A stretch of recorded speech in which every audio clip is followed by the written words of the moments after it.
बोली वृंदावन बिहारी लाल की जय। आगे प्रसंग है पौर्णमासी संग कान्हा का बरसाने आना, कीर्ति ने दूल्हा बनाकर भेजा। पौर्णमासी बड़े उत्साह से नंदगांव चली।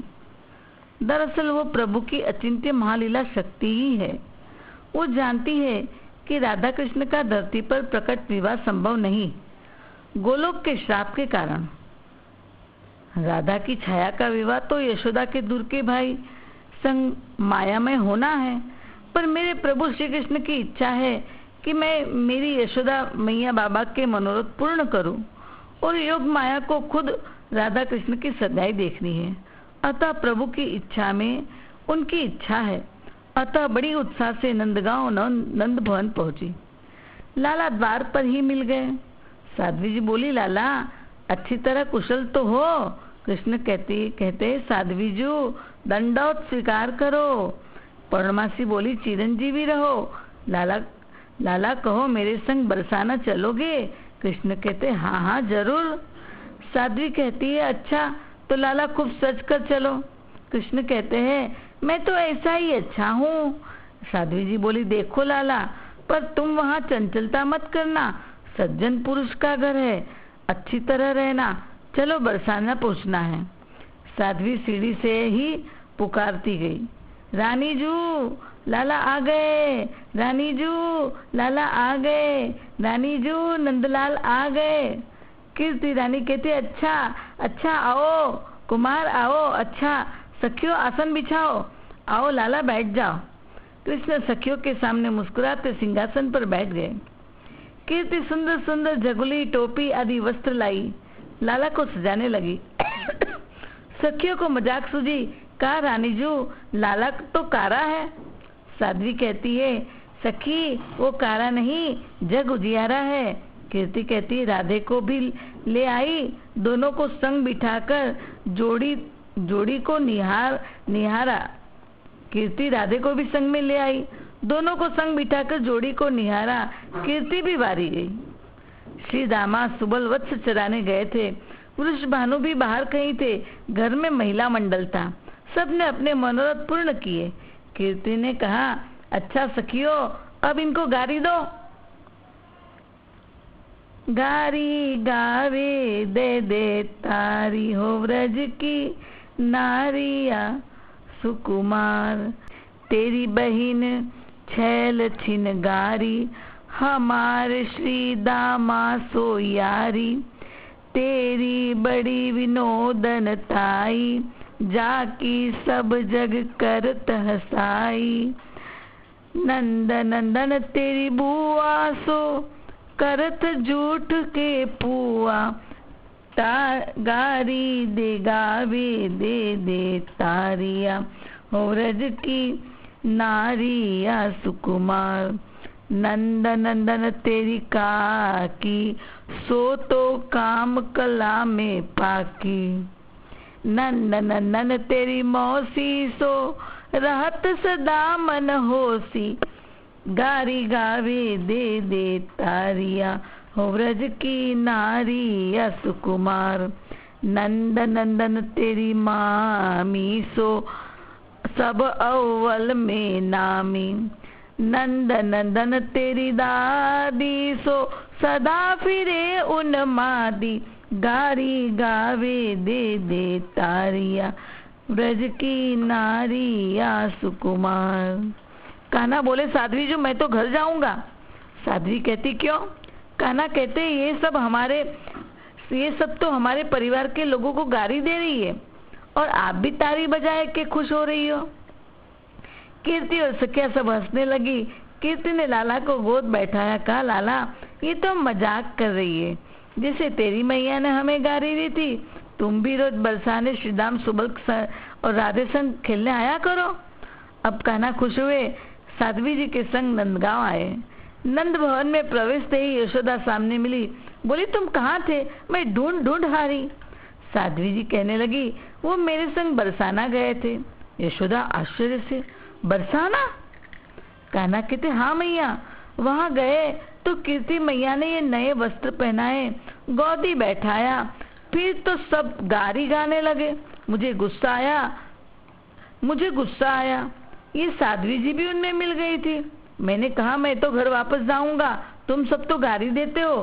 तब कीर्ति ने गोद में बिठा प्यार किया और कहा जैसे तेरी मैया ने राधे के सामने हमें गाली दी, ऐसे हम भी मजाक में गाली दे रही है, यहाँ खेलने आते रहना, ऐसा कहा। यशोदा ये सारी बात सुन हर्षित हो गई, समझ गई कि ये तो मेरी बात का प्रत्युत्तर दिया है कि कृष्ण से राधे का संबंध हमें मंजूर है। यशोदा ने साध्वी जी का बड़ा उपकार माना। नंदराय के आते उन्हें सब बात बताकर आनंद से भर दिया। वहाँ कीर्ति ने वृषभानु को, श्रीदामा सुबल को आनंदित किया, पर यहाँ सगाई की बातें गुप्त रखने को कहा। आगे प्रसंग आता है विलास मंदिर में दूल्हा खेलन राधा कृष्ण और सखी। प्रात जगावत नंद की रानी, उठ हुलाड़ीले सारंग पानी। भोर भयो जागहु मेरे प्यारे, ठाड़े ग्वाल बाल सब द्वारे। तब हसी चितई सेजते, उठे श्याम सुखदान। यशुमती जल जारी लिए, मुख धोयो निज हाथ। गावत खेलस हसत सब, सखा वृंद ले साथ। पहुँचे वृंदावन सघन, सखा वृंद के साथ।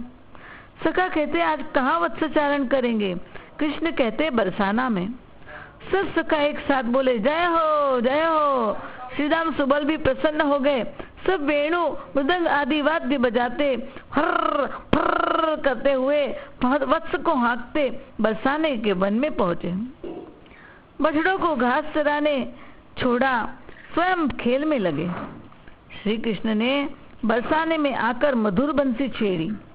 सबके लिए बंसी अलग बजती थी और जिनके लिए बजती उन्हें समझ में आ जाती है। सोई जाने जेहि देव जनाई। श्री राधे सखियों ने कृष्ण की वत्सचरण की बंसी सुनी, संग उन्होंने अपने नाम भी सुने। सब समझ गई हमें प्यारे बुला रहे हैं। सब इकट्ठी हो घर से खेलने निकली। सखी कहती है प्यारी जू आज कहाँ चले? राधा कहती है दूल्हा खेलन जाएंगे। पद्म पुराण के अनुसार सतयुग के अंत में ब्रह्मा जी ने कठोर साधना द्वारा हरि को प्रसन्न कर उनसे वर मांगा था कि आप मेरे ऊपर व्रज गोपियों के साथ सुमधुर क्रीड़ाएं करें और आप मेरे ऊपर व्रज गोपियों के साथ सुमधुर क्रीड़ाएं करें और मैं उसके दर्शन कर सकूं। विशेष रूप में वर्षा काल में जुलादी लीला तथा बसंत में फागादी लीला विलास के द्वारा मुझे कृत्य कृत्य करें। श्री हरि ने प्रसन्न होकर आदेश दिया तुम बरसाने में जाकर पर्वत रूप में विराजमान हो जाओ। आप पर्वत रूप में हमारी सभी माधुर्यमय लीला देखने में समर्थ हो सकोगे। पद्म पुराण के अनुसार यहाँ विष्णु और ब्रह्मा नाम के दो पर्वत हैं। दोनों आमने सामने विराजमान हैं। दाहिनी ओर ब्रह्म पर्वत और विष्णु पर्वत है।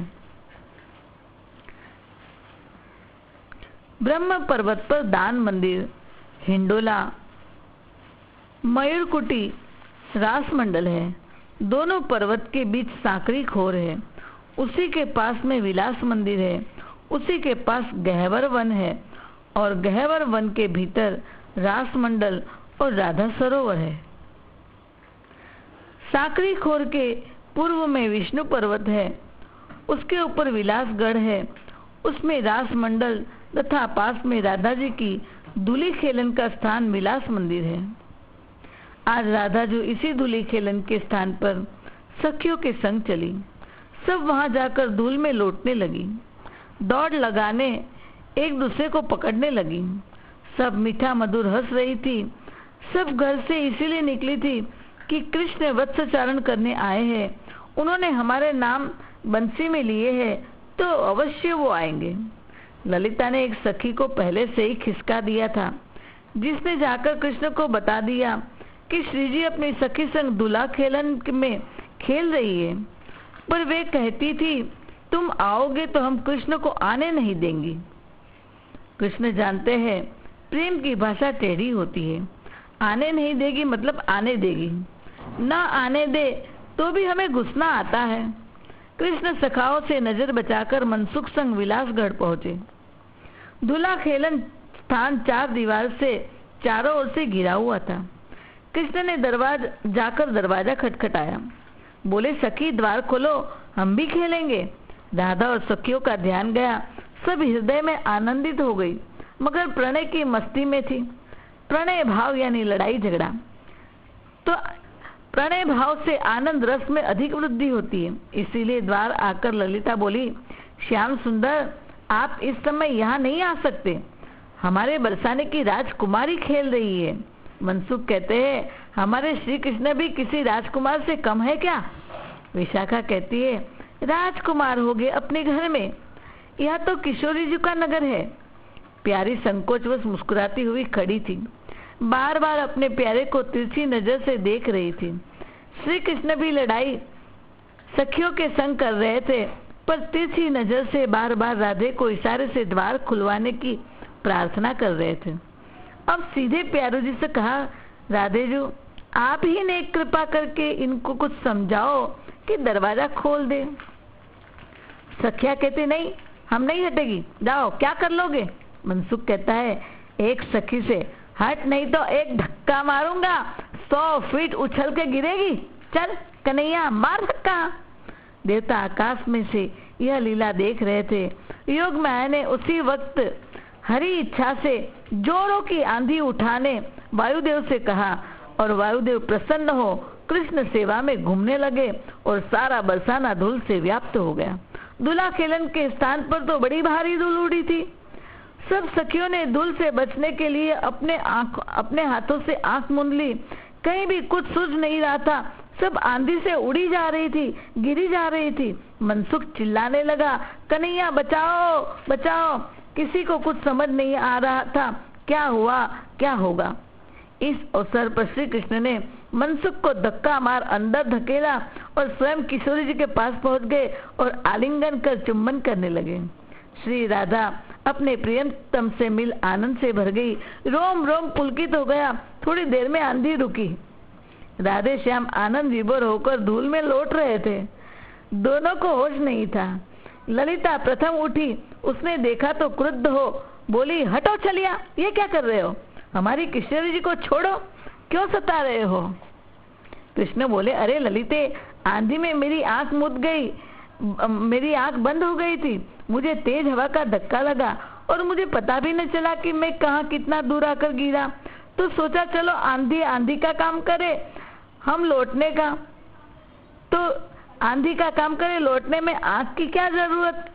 तो बंद आंख से लौटने का आनंद ले रहा था। मुझे पता भी नहीं कि कब प्यारी जू के पास आ गया। और तुम मुझ पे दोष लगा रही हो। अपनी सखी से क्यों नहीं पूछती कि वो मेरे पास कैसे आ गई? ललिता ने मुस्कुराकर राधे से पूछा, किशोरी जी आप ही बता दो, इस छले तक आप कैसे पहुंच गई? राधे लजाते सकुचाते बोली, मैं भी ऐसे ही उन तक पहुंच गई। चल सखी जल्दी घर चले। कृष्ण कहते हैं, मनसुख कहाँ हो? सबने देखा 4 सखी के ऊपर तो इतनी धूल उड़ी थी कि वे धूल से दब गई थी और उस धूल के ऊपर मनसुख लौट रहा था। कृष्ण मुस्कुराने लगे। राधा की भी हंसी नहीं रुक रही थी। ललिता भी हंसने लगी, अन्य सखी भी हंस रही थी।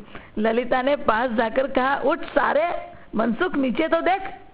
मनसुख कहता है, नीचे तो रेत है। दूसरी सखी कहती है, पर रेत के नीचे। मनसुख ने देखा 4 सखी के मुख धूल से बाहर थे। 4 सखी के मुख धूल से बाहर थे। सारी की सारी धूल से दबी थी और खुद उस पर लौट रहा था। सखियां चिल्ला रही थी, धारी के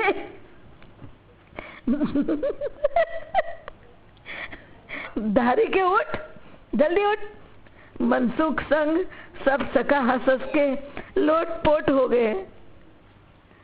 मनसुख के संग सब हंस हंस के लोटपोट हो गए। यह लीला वही संधि में हुई थी। जहाँ यह लीला हुई थी वह आज विलास मंदिर है। वही संधि यानी अभी जवान नहीं हुए और अभी इतने बच्चे भी नहीं रहे। आपने देखा होगा कई बार छोटे छोटे बच्चे 5-6 साल के टीवी देखते हैं, तो टीवी में अगर चुंबन का दृश्य आता है तो मुंह पे हाथ रखते हैं हाय हाय करके। तो ये उम्र क्या है? ये जवानी में प्रवेश नहीं किया और अभी बचपना भी है। इसी प्रकार की ये राधे कृष्ण की 5-6 वर्ष की उम्र की ये लीला है। विलास रूपिणे तुभ्यं नमः कृष्णाय ते नमः सखी वर्ग सुखाप्ताय क्रीड़ा विमल दर्शिने। अर्थ है सखी वर्ग को आनंदित करने के लिए विमल क्रीड़ा करने वाले क्रीड़ा विलास रूपी रसिक कृष्णचंद्र को नमस्कार है। रसिक बिहारी की जय हो। दूल्हा खेलन लीला की जय हो।